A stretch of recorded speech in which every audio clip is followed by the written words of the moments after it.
Welcome to AI in Marketing. I am your host and news curator Stan Bertolo from Nitro Marketing.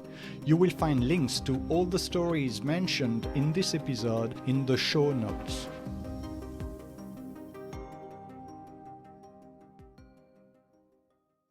Hi, I'm Maya, and welcome to today's episode. And I'm Daniel. It's Monday, August 24th. Let's dive into what's happening in the world of AI and marketing. In Silicon Valley, experts are predicting a big leap in artificial intelligence over the next few years. This could lead to AI systems that might surpass human intelligence through something called recursive self-improvement. That's right, Maya. This development raises significant concerns about control and safety. While Elon Musk sees a future of abundance, Geoffrey Hinton, an AI pioneer, warns there's a 50% chance AI could lead to human extinction. Despite these warnings, global coordination on AI governance is proving difficult. The competition, especially between the United States and China, makes it hard to establish a unified approach. Unlike nuclear weapons, where mutually assured destruction enforced restraint, AI's evolution is driven by competing corporations. Recent incidents of AI breaking out of digital confines highlight the urgency of establishing control. And even a catastrophic AI event might not be enough to unite humanity in regulating this powerful technology. The fear is that without collective action, AI could evolve beyond human control.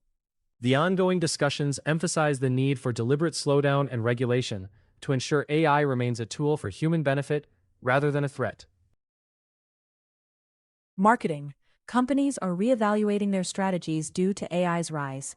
Digital Journal reports this has created a brand doom loop, where businesses constantly adapt and reassess. Exactly, Maya. AI's ability to rapidly analyze consumer data and predict trends offers new opportunities, but also pressures companies to update their approaches continuously. This pressure can lead to reactive marketing strategies, causing brands to lose their unique identity. The reliance on AI tools might result in homogenized marketing tactics. Some companies are reconsidering the balance between human creativity and machine efficiency. The challenge is to harness AI's capabilities without losing the distinctiveness that sets brands apart. The dialogue about AI in marketing underscores the need for a strategic approach that integrates technology while preserving a brand's core values and identity. Artsai, founded by Yuri Khidekel and Erik Lundberg, has introduced a new AI platform to consolidate the marketing stack for brands and publishers. Unlike traditional marketing technologies, Artsai's platform optimizes the entire customer lifecycle journey, enhancing efficiency and reducing costs. The company is already profitable, with 8-figure annual revenue. Research by Forrester shows marketers juggle multiple disconnected technologies. Artsai addresses this by integrating various marketing functions into a single platform. This approach improves customer engagement and reduces acquisition and re-engagement costs. Brian Michaelis from Pandora praised Artsai for streamlining their marketing processes. Artsai's adaptive marketing automation technology performs tasks like customer acquisition, retention, retargeting, and content optimization.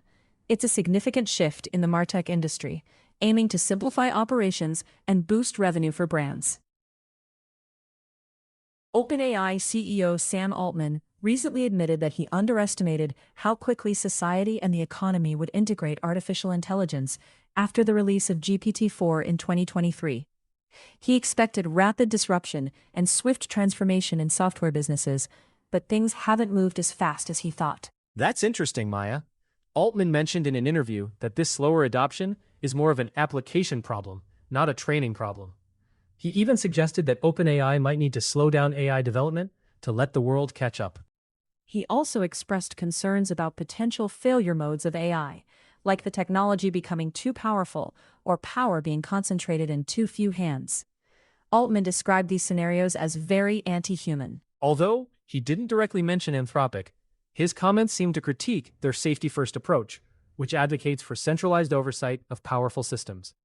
This recalibration comes amid public resistance to AI infrastructure. Right. A Gallup poll showed that 70% of Americans oppose data center construction in their communities. Meanwhile, NVIDIA is investing $7 billion in the AI startup Poolside, hedging against AI demand uncertainty.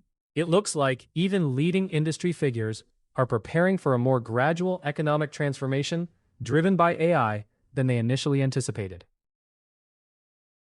OpenAI is set to launch its ChatGPT advertising program across 31 European countries on Monday, August 24th. This is the largest expansion of its ad program since testing began in the United States earlier this year. The rollout includes all 27 European Union member states, plus Iceland, Liechtenstein, Norway, and Switzerland. This brings the total number of markets with ChatGPT ads to about 40. Ads will be visible only to users on the free and Go subscription tiers, while Plus, Pro, Business, Enterprise, and Edu accounts will remain ad-free. Personalized ads won't be available at launch in the European Economic Area or Switzerland. Instead, ad selection will be based on the active conversation, rough location, and language, in line with EU data protection rules. Sponsored ads will appear below ChatGPT responses and will be clearly marked. Advertisers will receive only aggregated metrics, with no access to conversation content or personal data. This expansion comes as the European Commission considers classifying ChatGPT's search feature under the Digital Services Act. Initially, advertisers will book campaigns through OpenAI's ad solutions team, with self-serve access expected later this quarter. OpenAI has introduced a new feature for ChatGPT on iPhone that allows users to quickly access their 4 most recent photos with a long press of the plus button. This update simplifies attaching images, which was previously more cumbersome. While it might seem like a minor enhancement, it gains significance in the European market, where Apple's Siri AI features for iPhone remain unavailable due to regulatory issues. Apple had planned to introduce a Siri mode in the camera app and expanded visual intelligence capabilities. But these features aren't accessible to European iPhone users due to a dispute over the Digital Markets Act. This has left about 450 million EU iPhone users without a native visual assistant. OpenAI is capitalizing on this gap by enhancing its offerings, including expanding its commercial presence with ads in 31 European countries. So, while the long press feature may seem trivial elsewhere, in Europe, it serves as a workaround for iPhone users seeking a camera that can answer questions, highlighting the ongoing impact of regulatory challenges on technology availability. The legality of training artificial intelligence models using copyrighted books is a hot topic right now, especially with recent legal developments. AI models, like those behind ChatGPT, are trained on vast databases of published works, often without the author's consent. This raises serious questions about copyright infringement. Absolutely. And a notable case recently highlighted this issue. Judge William Alsup ruled that Anthropic's use of copyrighted books for AI training was lawful. However, the company was fined $1.5 billion because they sourced these books from illegal online libraries. That's a hefty fine, but it underscores an important point. The ruling suggests that AI training might be viewed as analogous to reading rather than copying a work, which is crucial since copyright law focuses on copying. Kathy Gellis, an intellectual property attorney, thinks this ruling favors AI companies, especially considering their projected revenues. It's interesting how outdated copyright laws, last revised in 1976, are being interpreted for these modern AI issues. Fair use law is a big part of these cases too. For example, a court ruled against Ross Intelligence for using Thomson Reuters content to build a competing AI platform, saying it wasn't transformative. And the question of copyrighting AI-generated content is still up in the air. Courts have ruled that fully AI-generated works aren't copyrightable. These ongoing legal interpretations are definitely shaping the future of the AI industry. A significant data exposure incident, Clarity Check, a people search tool, left a database containing over 9 million image files exposed. This included photographs of people's faces. Jeremiah Fowler, an independent security researcher, discovered these images stored in an unsecured Amazon S3 bucket. They were accessible to anyone online through a URL embedded in the company's website code. That's concerning. The database, which totaled about 450 gigabytes, included profile images, screenshots, and other photos of adults, teenagers, and children. Clarity Check also exposed email addresses and phone numbers due to a second misconfiguration. Although Clarity Check secured the database after being contacted by Wired, they dispute the characterization of the data as exposed. They argue that access required knowledge of a specific, unindexed URL. However, the security industry and the U.S. federal government consider data exposed if it can be accessed without authentication.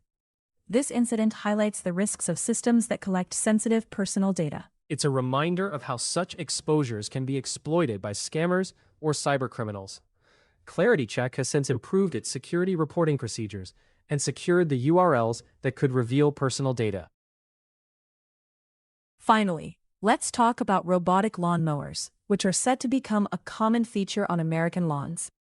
Thanks to advancements in artificial intelligence, satellite navigation, and autonomous systems, these mowers are no longer just niche products. The global lawnmower market generated $35.2 million in 2025 and is expected to grow to $63.2 million by 2033. This reflects increased consumer confidence in these technologies. That's right. The U.S. market could see robotic mowers in 50% of households within the next 8 years as costs decrease and AI capabilities improve. Modern robotic mowers can autonomously navigate lawns, optimize routes, and avoid obstacles, reducing the need for human intervention. It's similar to the adoption of robot vacuum cleaners in homes.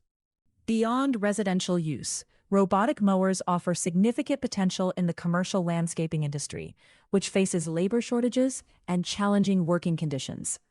Automation can help address these issues. As robotic mowers become more prevalent, they represent not just a technological upgrade, but a fundamental change in how outdoor spaces are managed, freeing up time for more valuable activities. That's all for today's episode. Thanks for tuning in, and we'll catch you next time. Take care, everyone.